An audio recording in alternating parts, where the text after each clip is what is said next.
Today we'll see how to outline raster subjects in PaintShop Pro.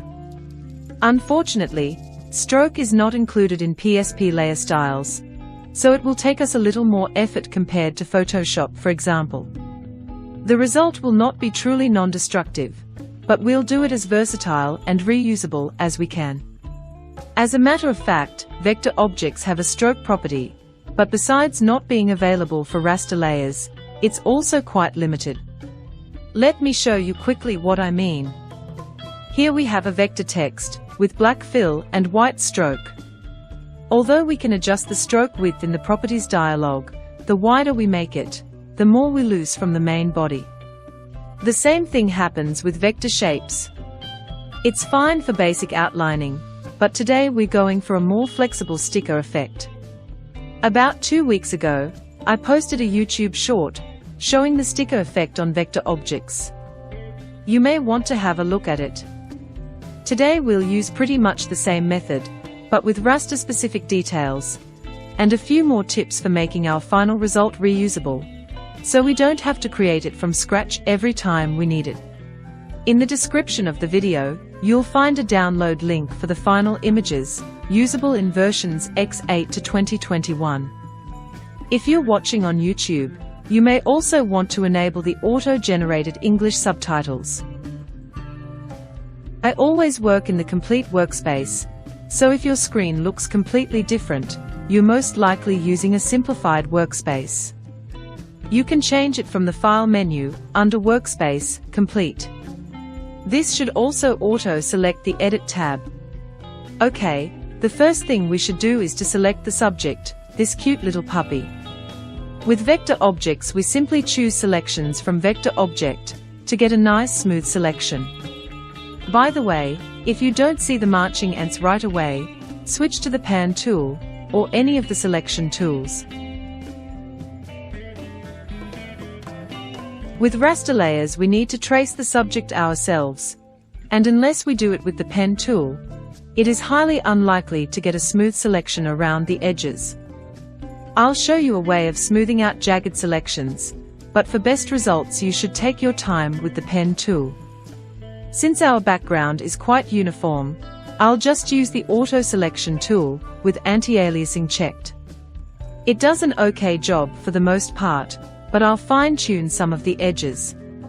This is not a selections tutorial, but what I'll do is using the Freehand Selection tool, in point-to-point mode, and holding down the Control key to get rid of bluish areas near the edges.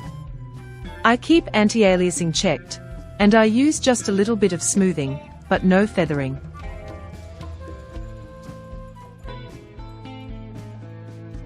This is good enough for now. Since we didn't trace the subject with the Pen tool, we should smooth out the selection. But before that, we'll contract it just a little bit, to make sure there is no blue around the edges. Both these commands are located in the Selections Modify submenu. We start with Contract, and I'm maximizing the dialog to have a better view. Increase the number of pixels until there is no blue around the edges. If the edges are spiking a lot, we should readjust the selection and come back, but we are good here. 4 pixels looks fine, so I'm committing the contraction. Now we should smooth out the selection, so we go to Selections Modify Smooth. Usually I reset everything here, with the Reset button, or by selecting Default from this drop-down list. Feel free to play around, until you get what you're going for. I'm not sure if it shows, but there is indeed some smoothing going on, around the puppy. I'm happy with this, so I'm committing the change. Next, we should isolate the selection from the background, and put it on a new layer. This is done from Selections Promote Selection to Layer, or by hitting Ctrl-Shift-NP on the keyboard, or directly from the context menu of the layer, in the Layers palette. This layer is our isolated subject, as you can see when I hide the background. We also need an outline layer, so with the selection still active, create a new raster layer. Move it below the subject, and rename it accordingly. Staying on this new outline layer, we can now grow the selection with the Selections Modify Expand command. Check Preview on Image to have a live preview, and adjust the number of pixels. I think 22 pixels will do for now, so I'm committing it. We can now flood fill it with our preferred color. I'll use my foreground color, which is currently white, and deselect. And here we have it. The edges look nice and clean, because we had a smooth selection in the first place. This may not always be the case, especially after recoloring or reshaping the outline, but we'll deal with that in a little bit. If you feel like it, you can also apply some layer styles to the outline or the subject, or even to both layers. Bevel, or emboss, is good for adding 3D depth, maybe along with a drop shadow. Keep in mind that drop shadow tends to make jagged edges stand out even more. I'll leave it flat for now, and I'll recolor the outline layer. To recolor the outline, first we need to reselect it. If I hide the other layers, you can see that the only opaque part is the white area. So we can select only that part, by using the magic wand in all opaque mode. You don't need to hide the other layers for that, just make sure the outline layer is the active one in the layers palette. Leave feather at 0 pixels, check the contiguous and anti-aliasing boxes, uncheck the Use All Layers box, and left-click anywhere inside the outline. Let me undo that, to show you an alternative method. Selections Select All, Selections Float, and Selections Defloat. Using the keyboard shortcuts of those 3 commands can help a lot, but I prefer the magic wand anyway. Once we have the outline selected, we can try flood filling it with a different color. However, we end up with jagged edges. You can try tweaking the match mode and tolerance settings, but most likely you'll never get it right. It's much better to use the color changer tool instead. It does a really nice job. Once we have the desired color, we deselect and we are good to go. We can soften the edges even more by applying Gaussian blur to the outline. Adjust, Blur, Gaussian Blur. Setting the radius at 1 or 2 is usually enough, but it depends on the size and dimensions of the image. We can also use decimal numbers in the radius box. I'm cancelling out of this dialog, because I'm happy with what we have right now. If I had used the flood fill tool in the first place, I would definitely also add some Gaussian blur at this point.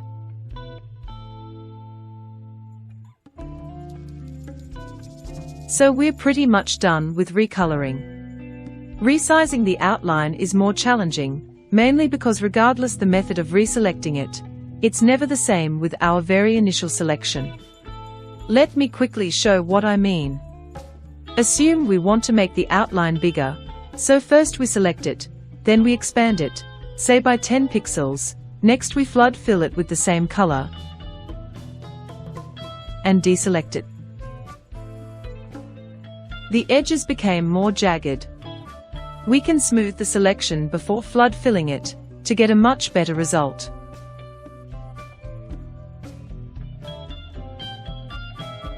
However, every time we smooth out the selection, we're actually distorting its original shape, even for just a little bit. And the same is true when we select it. The more the changes, the more the distortion. Things get even worse when shrinking it. To do that, first we select the outline, then we shrink it, say by 10 pixels again.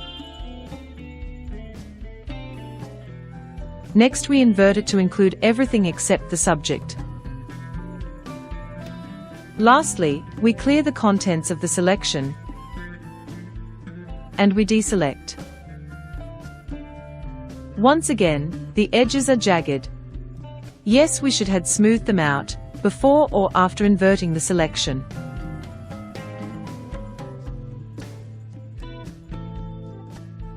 In most cases, smooth is just fine, it's only marginally changing the shape. There is also feathering, which I won't cover today, because I don't really like it for a sticker effect, but feel free to experiment with it. It gradually fades out the edges. And of course, we can always Gaussian blur the outline layer. So just go with it, no problem at all. Nevertheless, I'll also showcase a way of preserving the initial selection and modify it just once when we need to resize it. In the very beginning, after tracing the subject and then trimming and smoothing the selection, we can actually save it. Selections, load save selection, and then either save to disk or save to alpha channel. I'll put this one to the alpha channel and call it outline. We can have many selections in the alpha channel, and they will all be available when we save the document as a PSP image. To delete existing selections from the alpha channel, we go to Image, Delete Alpha Channel. In this dialog, we can delete them individually from this drop-down list, or we can delete everything by checking the corresponding box over here. Back to our Scratch image. I have already saved my initial selection into the alpha channel, so it is now available at any time. Let me, for example, clear the outline layer by hitting the Delete key on my keyboard.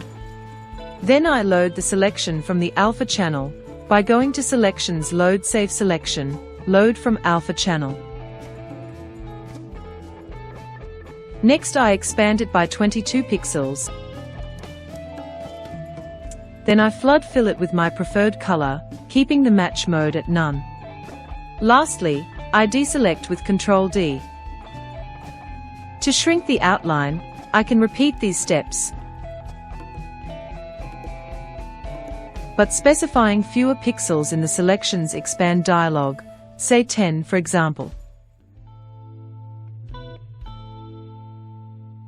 This way, I always get a nice smooth outline.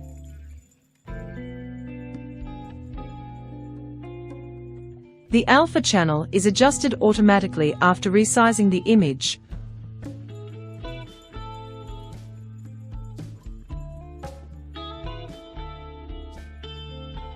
or after cropping it.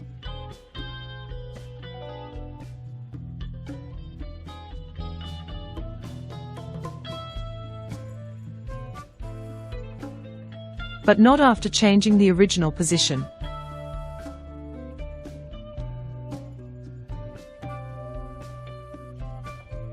This can be annoying, but we can solve it by masking the selection on the subject, as I'm time-lapsing right now. However, besides being beyond the scope of this tutorial, in most cases it is also just an overkill. So I'm leaving it there. You can always use the magic wand method instead, and smooth out the selection.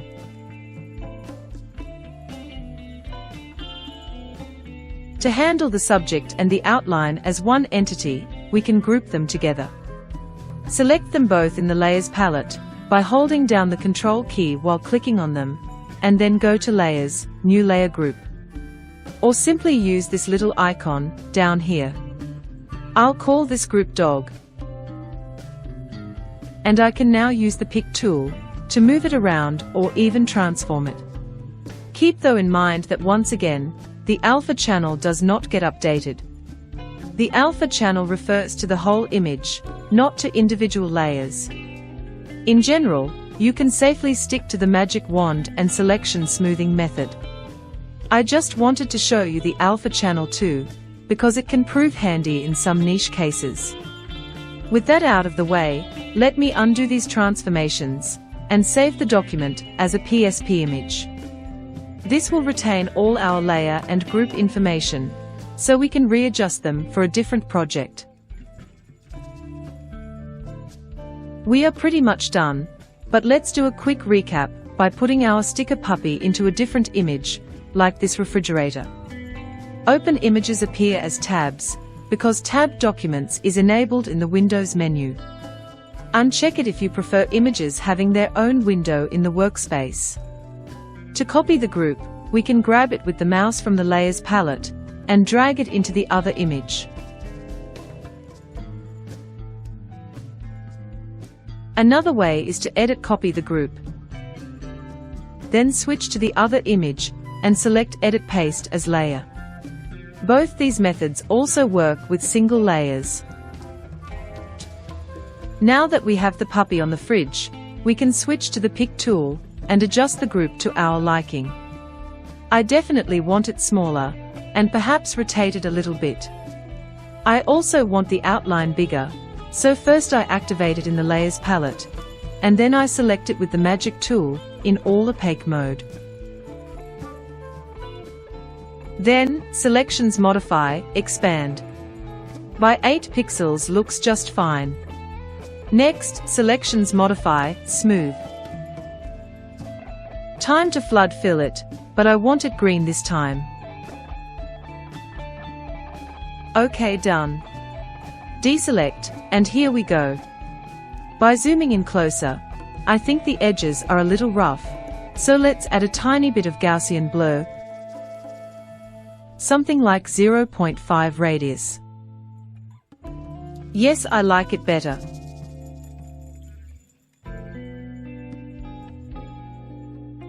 We may also add styles on the layer, like a drop shadow or any other available in this dialog. I suggest adding the styles after having transformed the group, because even though they get auto-updated, they almost always need some fine-tuning anyway. Another tip is to avoid multiple transformations, because they are destructive when it comes to raster layers. In one of my early videos I showed a workaround, transforming raster layers just once. It's the same for groups. It's not always needed, but it may prove handy in some cases. So I've put the link in the description below, along with the download links for the puppy image we used today. Before wrapping it up, let me point out one more time that vector layers save us all the hassle of selecting the subject, because they come with the selections from Vector Object command. There is no need for alpha channel, masks or smoothing. After that, we can create their outline as a separate layer by expanding the initial selection and flood filling it. Thank you for watching.